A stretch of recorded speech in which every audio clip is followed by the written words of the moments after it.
Peter Obi of the Labour Party is challenging the outcome of the presidential election which Bola Tinubu of the All Progressives Congress (APC) won. One of the grounds for faulting the outcome of the polls is INEC's alleged non-compliance with its own guidelines on conduct of elections and the Electoral Act. Jibril Okutepa, a member of the Labour Party legal team, says INEC is frustrating its case by holding on to vital documents it needs. Good day, welcome to another episode of What is Trending. My name is Angelo and this is Nation's Voice Tower, your most preferred YouTube channel. It's no longer news, because news reaching us on our table just a few moments ago says that the president has jetted out to France for or to join world leaders for a summit in Paris in France. That is the first official visit of President Asiwaju Bola Ahmed Tinubu after he was sworn in a fortnight ago. Now, that is not really what we have on the block for you. First of all, the Labour Party have continued in its pursuit of an alleged stolen mandate in the Court of Appeal, although the tribunal is set to deliver judgment in August. But updates will continue to come to our tables and we will continue to share with our most lovely viewers at Nation's Voice Tower. Since camera and media devices have been banned in the courtroom by the chairman of the tribunal, Justice Haruna Samani Simon, we managed though to lay our hands on the documentary on the story so far in court today, and this is the overview of what conspired in court. I would like you to really pay attention to the general documentary about the first minute in court to the last minute today, being the 20th day of June 2023. Stay tuned, I'll be back with more analysis. Peter Obi of the Labour Party is challenging the outcome of the presidential election which Bola Tinubu of the All Progressives Congress (APC) won. One of the grounds for faulting the outcome of the polls is INEC's alleged non-compliance with its own guidelines on conduct of elections and the Electoral Act. Jibril Okutepa, a member of the Labour Party legal team, says INEC is frustrating its case by holding on to vital documents it needs urgently, adding there are backlogs of documents that have been applied for that INEC is yet to release. He therefore prayed the court to prevail on INEC to cooperate and help its case due to the short time within which to complete the case. But INEC's lawyer, Abubakar Mahmood, dismissed those claims, insisting INEC has been cooperating. In its intervention, the Justice Haruna Tamani-led 5-member panel urged the lawyers to avoid whipping up sentiments or playing to the gallery and shun conduct that can heat up the polity. This is a serious business. This is our country. It's your country. It's my country. It's the country of everybody. So we need to get documents for the court to decide the justice of the matter. So that's why the lordships are also saying they needed cooperation. We needed cooperation, and that cooperation is what we have agreed will extend to ourselves. But as counsel, if we are faced with challenges, it's our duty to report back to the court, because we are not experts in jungle. We are lawyers, well trained, and we need to let the court know. Earlier in the day, the People's Democratic Party (PDP) had called 3 additional witnesses, INEC presiding officers, during the polls, who told the court that there were no issues with uploading onto IREV National Assembly results, whereas the issue was with the presidential election results. And on the Allied People's Movement (APM), the party says it is going ahead with its petition despite having access to a copy of the Supreme Court judgment that dismissed a case on double nomination, which is at the heart of their petition. The court has therefore adjourned hearing of PDP and Labour Party petition till Tuesday 20th June and Wednesday 21st June is for hearing of APM's petition. Alright, welcome back. You heard it there from that documentary. Although so brief, but I would love to say outrightly and specifically that whatever is going on at the Court of Appeal, I wouldn't love to really be part of the bandwagon that are of the opinion that the tribunal and the 5 judges inclusive are trying to play a sort of backup plan for INEC and the All Progressive Congress and their councils respectively, because we've seen countless numbers of times where Justice Samani would ask the counsel to Labour Party, Dr. Levy or Levi Uzouku. What is the way forward? I don't expect that from a judge or from a high court judge, because I think the judges should know the way forward, because that is why they are there as the mouthpieces of the judiciary. So you shouldn't ask us the way forward, because the way forward is the only way you know. What if Dr. Levi Ozuku should say the way forward that is not the way forward? What should we say? So I would not really write off the judges, but I am not comfortable with that part where they are always asking for the way forward. From the questions thrown to the witnesses that have been brought by the Labour Party and the People's Democratic Party respectively, you will know that the counsel to INEC, AB Mahmoud, and the counsel to the APC are just trying to play hardball, although there was a representative today in court that represented Professor Yakubu Mahmoud, that is the chairman of the Independent National Electoral Commission, and then she actually agreed to avail the documents that have been reported number of times by the counsel to the Labour Party. She agreed to avail those documents before the end of next weekend. That was what was concluded, because Dr. Levi Ozoku has reported the INEC over countless times to the Honorable Court over the INEC's refusal to avail to them few documents that have utmost importance for the hearing to proceed. So that is that on the ongoing and the story so far in the Court of Appeal and the ongoing Presidential Elections Petitions Tribunal. Yes, that is that. On another development, I have Chief Olabode George. People have seen him over time in his own house granting press conferences, but this time around, Chief Bode George has come on air on national TV.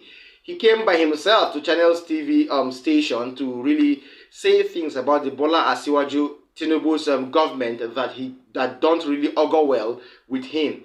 Now, he has not just called out his normal, I wouldn't say enemy, but we all know they are at loggerheads, okay? He is not at home with the election of Asiwaju into office.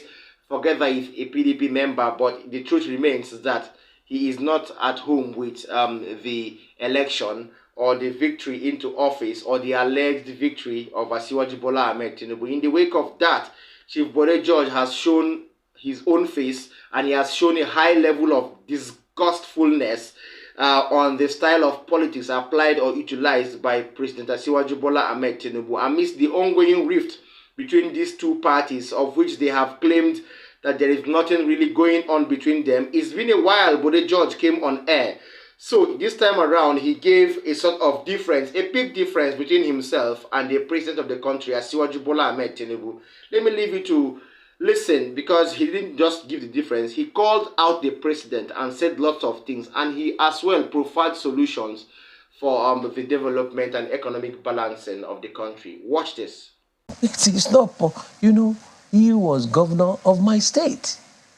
I told them at one meeting. And now the president of your country. Yeah, the president of the country. Well, let's wait for the outcome of the judiciary. The process is not over. It's not. The day the process is over and the courts pronounce him as the president, we have no other way to fight but to pray for Nigeria. What the major difference between Bola and I is his methodology, his managerial style is not like me. I have the background in the military, and I'm a logistician in the military. You don't carry your men to war without adequately doing your serious planning, intelligence gathering. It's not a matter of But it is too early in the day. It's not a 100-meter dash race. He is to manage the people, whoever is there, to manage the resources of this country for the betterment of the people. It's just starting off. You don't have... What does the start looks like? No, reasonable. Reasonable is not perfect, but it's reasonable. At least it's better than what we had known before when he was in Lagos. Maybe he was much younger at that time, no experience. But now Lagos is not Abuja. Lagos, you speak the same language, you roll from here to there, they are the same people. But in Abuja, the capital of Nigeria, every hour you find an Hausa Fulani man you find an Ijaw man, you find an Igbo man, you find a Yoruba man, and they are all coming with their problems, and you are to listen as the head of state to make sure you resolve the crisis, share whatever you want to share equally and justifiably. So it is not like you are in a homogeneous state where, like, okay, Lagos, you go from A to B. Lagos is even much better, you know, because in Lagos, cosmopolitan nature of cosmopolitan city and all that. But Abuja, it's more complex. Yes, I have been through the crannies and the corridors of power in Abuja.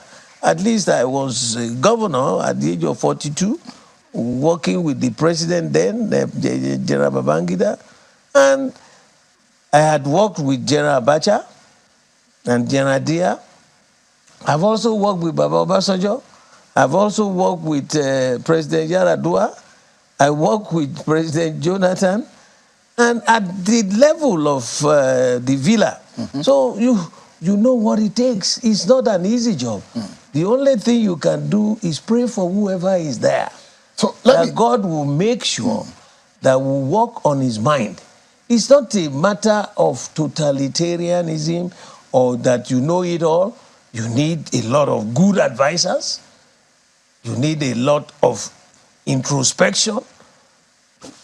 Now he's doing some balancing. We could see it may not be perfect. Welcome back. If you're just joining us, this is still your most preferred YouTube channel. I would urge all viewers, both incoming and already existing, to please tap the subscribe button, and also, while you do that, you tap the notification bell so you will get updates, or you'll be the first person to get a notification about our updates anytime we drop new videos. Then I would also urge you, share these videos with people around you, watch till the end, and like our videos. Drop a comment for us in the comment section if you feel any different from what we always do or say here, because we're here for you and you're here for us. Thank you so much. Yes, finally, on my update, I have Senator Victor Ume. Senator Victor Ume represents Anambra Central Senatorial District. He has come on air on national TV, to be precise, where he reacted over Ruben Abati's question. Now, Ruben Abati is a presenter with Arise News. Now, Abati, during an interview with Senator Victor Ume, asked him a question pertaining to the election of principal officers in the National Assembly. Now, that question went thus. And it went like this. Now, he has over time already seen that lots of members of the Labour Party are throwing eulogies and praises on President Bola Asiwaju Tinubu. You remember a fortnight ago, a Labour Party newly elected House of Representative officer came on air to applaud the president. So one a legislative officer from Abia State, to be precise, came and poured lots of praises on Asiwaju Bola Ahmed Tinubu, and that particular issue raised lots of concerns among the Labour Party members and even netizens alike. So this time around, Ruben Abati had to ask Senator Victor Ume this one that everybody, let me quote him, he said, it is already glaring that Labour Party members are giving up. So what does he have to say? He said this one that they are busy heaping praises on Asiwaju Bola Ahmed Tinubu and his projects. These were the exact words of Ruben Abati in the studio. So let you listen to the response that was given to him by Senator Victor Ume. So funny though, but I will tell you what, you will really find this response worthwhile and worth listening and watching. Watch this. So for the Labour Party, we are there. There was secret voting anyway, and there's no way you can say, for those who came out on television to begin to ramble that things have become good, there was no point continuing. They were not the people that contested the presidential election. The person who contested the presidential election is Mr. Peter Obi, and he's in court pursuing his petition very vigorously. So it is the person whose opinion will matter. The large spectrum of the party are still with him in the sense that what he's challenging is the process of the election. He's not challenging Tinubu per se. He's challenging the process of the election. And that is what our law says. If you're not satisfied with the outcome of an election, you challenge it in court. So many people in the National Assembly, so many governors are in the tribunals. Their elections are challenged, just like the way Mr. President's election is being challenged by PDP, APM, and Labour Party. So this is it. And what we are asking for is that there should be non-interference in all tiers of government. Let the judiciary do its own work. The judiciary is now the arbiter on the various elections. Let nobody go to them to dictate to them what to do. And that is why we're saying that the Constitution says that these arms of government should be independent. That is the ideal situation. But in Nigeria, we also always say, no, there is no ideal situation. There must be an ideal situation. In America, there's an ideal situation. When you finish elections, I've never had where a president of America has said who will be the Senate president or the Speaker of the House of Representatives. It is a matter of the parties and the people who are elected to do that. We must begin to struggle and fight for the ideal in Nigeria. It doesn't matter what it is. People tend to, because of selfish interests, they abandon their responsibilities. You know, I don't think we'll be supporting our democracy if we do it that way. So on the election that has come and gone, it is a closed matter. All right, all said and done. Senator Victor Ume was just speaking from a perspective of a partisan, and we don't need him to really explain why he was speaking from that point of view, because, of course, ordinarily he's a Labour Party member and he's supposed to support the Labour Party member. But one concern from what he said was the fact that he pointed out that nowhere in the country, even in America, has he seen a president of a country delve into the affairs of the parliament or the National Assembly.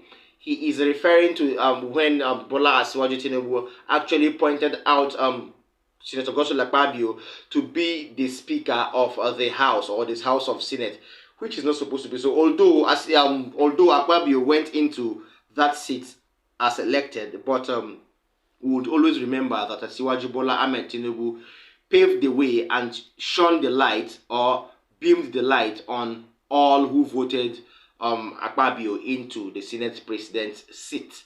That is that on that particular update. I hope you enjoyed our time together. I would urge you to keep a date with us tomorrow in my next content. See you next time. Bye.